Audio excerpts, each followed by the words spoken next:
The camera. High-quality CPR is the foundation of every successful cardiac arrest resuscitation. To provide high-quality CPR, remember these key actions. First, ensure the patient is positioned appropriately on a firm, flat surface and the chest is exposed, and then immediately begin chest compressions.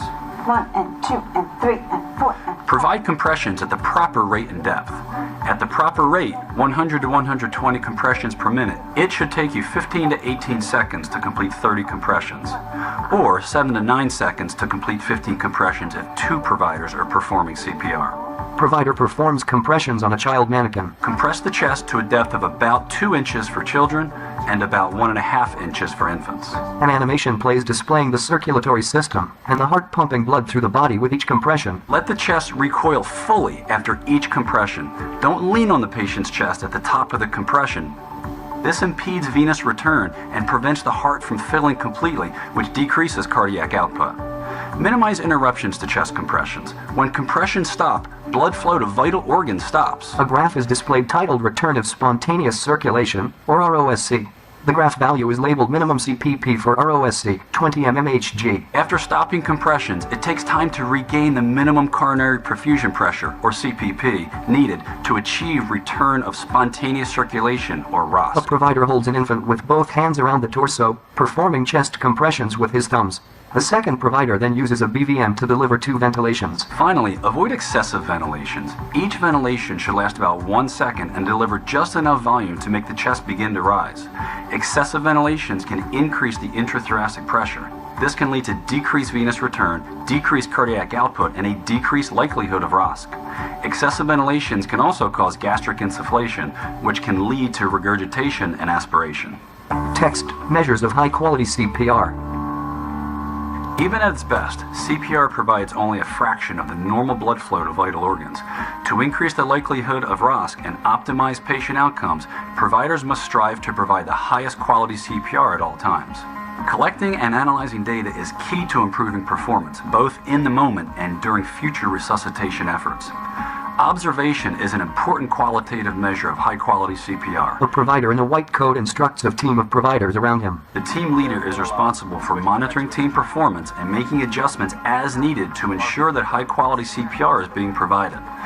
The team leader directs the team to perform actions in a way that minimizes interruptions to chest compressions, monitors for proper compression rate and depth, chest recoil, and for signs of compressor fatigue, and observes for proper ventilation rate and volume. Coordinated, efficient teamwork promotes high-quality CPR by minimizing interruptions to chest compressions and maintaining quality compressions. Providers should switch off giving compressions every 2 minutes or sooner if the compressor is fatigued. Provider performing compressions on infant mannequin steps aside. New provider takes over compressions. Other providers look on. Feedback devices are designed to act as virtual coaches, guiding providers to adjust technique to perform effective, high-quality CPR. AED pads with visual aids indicating where the pads are to be placed on a patient's chest. In addition, most feedback devices record data that can be analyzed after the resuscitation event. The chest compression fraction, or CCF, is an important indicator of CPR quality. The CCF represents the percentage of time during the resuscitation effort that is spent performing compressions.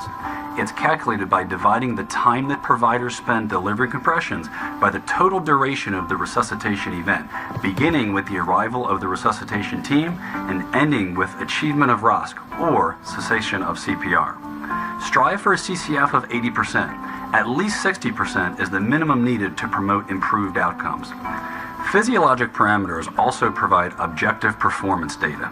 If already in place, invasive hemodynamic monitoring can be used as a guide to improve compression technique.